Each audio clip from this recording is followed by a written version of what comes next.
It's time to rendezvous with cassidoo. Boo! Hello, everybody, from very rainy Barcelona. I was just caught in the rain, and so now I'm back, and I figured, why not talk about a wonderful weekly newsletter?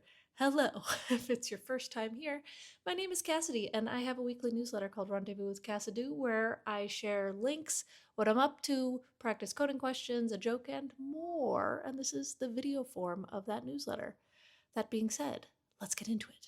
So, first of all, the quote, focus on things that are small enough to change but big enough to matter, from Kat Cole. I thought this was really good because I think those kinds of tiny wins that add up over time really, really matter. That's something that we do a lot at work at GitHub, but also just in general in life. I feel like doing those tiny little things, I could also probably quote the book Atomic Habits, they matter and they add up over time. Uh, that being said, happy May. We made it. I am still in Barcelona with my family, and it has been super, super fun just kind of having a very phone free, internet free vacation where I'm still obviously doing my newsletter and doing some side projects and stuff at night. But during the day, it's been a good mental reset. I've needed the break. That being said, for some web links of the week, this first one, font family doesn't fall back the way you think.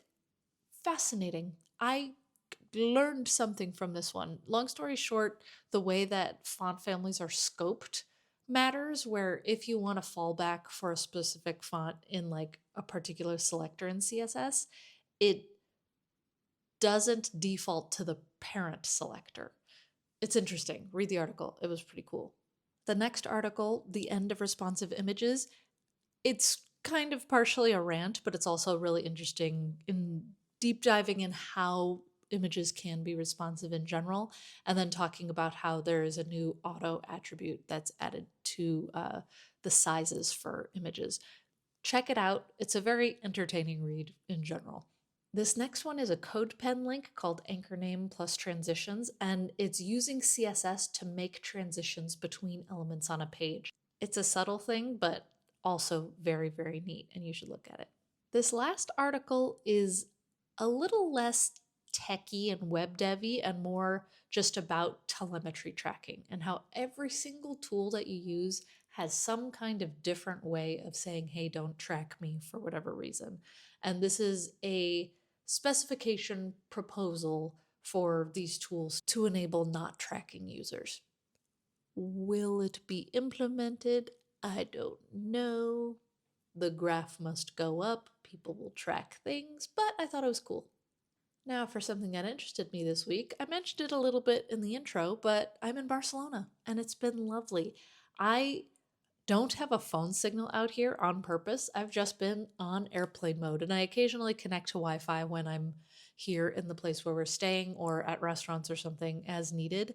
And it has been lovely. I haven't been scrolling social media. I've been able to just kind of avoid the internet notifications that are shoved in my face constantly, and it's been nice. It's been a good rest for my brain. That being said, when I do inevitably open up my laptop at night just to check on things, my inbox is a trash fire and the notifications are piling up. But that's for future Cassidy to deal with. I did say last week that I have a hankering for side projects, and I did something about it this week. So my app To Do Meter, I've talked about it on this channel before, in general before. It's a glorified to-do list with a progress bar, but it's a desktop app built with Electron and React. And I haven't actually cut a release for To Do Meter in like 6 years. I think it was 2020 when I did it. And there have been a bunch of features that I've wanted to implement and just have procrastinated on it. And I worked on it and I cut a new release, and it's been very, very fun. I added the ability to edit items and rearrange the list of items. I added the ability to have a local API running and an MCP server, as well as a To Do Meter protocol. I also added a browser extension that allows you to add things from your browser directly to your little desktop app there. It's been very fun. I blogged about it. You can check out the link there. I had a great time building all these features, and now I'm using the app. It's great. And now for our sponsor. Exciting news. Warp is now an open source agentic development environment. The community can help build it side by side with the Warp team using an agent first workflow managed by Oz, Warp's cloud agent orchestration platform. You might be asking why would they open everything up? And the best answer is that Warp can ship a better product more quickly when developers are in the loop. Writing code isn't the bottleneck anymore. The bottleneck now is everything around the code, speccing what to build and verifying it works. Agents handle the heavy lifting of implementation, which frees the community to focus on the higher leverage work of shaping what gets built and making it right. That means a more responsive Warp with a roadmap shaped by the people actually using it. It means a long tail of fixes and features the internal team could never reach alone. The source code and the roadmap are public on the repo now, and you can start contributing by just opening an issue on the repo or check out what's going on at build.warp.dev. Add. And now for the interview question of the week. Last week I had you fix some broken tiles in a 2D array based on the tiled sidewalks I see here in Barcelona, and y'all did a great job. This week I learned about coprime numbers, and so it is about coprime numbers. Given an array of positive integers, find the length of the longest subsequence where every adjacent pair of elements in the subsequence is coprime, where the greatest common divisor, or GCD, is 1. And so the longest coprime sequence in this 6, 12, 4, and 8 is just 1 because none of the numbers in there are coprime. But in the next one where we've got 4, 3, 6, 9, 7, 2, you can see that 4, 3, 7, 2 is that because we've got the greatest common divisor of the 3 different pairs in there. As always, you can submit your answers here in the YouTube comments or anywhere on social media, or just respond to the email. And now for some cool things around the internet. Make Your Own Microforest is from the team behind Ambrook, and honestly, I just thought it was interesting because I had never considered the fact that you could make a forest as an individual. It costs money, but it was an interesting look into that, something I truly had never considered before. The next website is called Magnified Sand, and it is exactly what it sounds like. It's someone who puts sand under a microscope, and you can look at the pictures of it, and it's very, very cool. They organize it by different beaches and locations and stuff, and so you can see how sand differs from place to place. This next keyboard is a new HX40.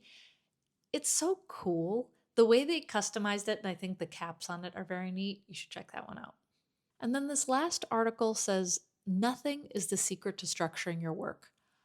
It was a challenging concept, basically saying that if you have a blank canvas in front of you, you can structure yourself better than if you have too much in front of you, which I get. But at the same time, one of the lessons I learned in a painting class long ago is a blank canvas is super intimidating, but if you just paint it with one color and then start adding to it, then you can just get started a little bit faster. So anyway, I don't know if I fully agree with it, but at the same time it was well written and a lot of good thoughts behind it. And now finally for the joke, what do cows do after they get married? They go on a honeymoon. Because it's not a honeymoon, it's a honeymoo, because they're cows, and it's funnier when you explain the joke. All right, everybody, I hope you have a very good week. Be safe, make good choices, and uninstall something from your phone or your computer. You have too many apps. You have things that you're not using. Get rid of it. Save some space. Cleanse. I'll see you next week. Bye.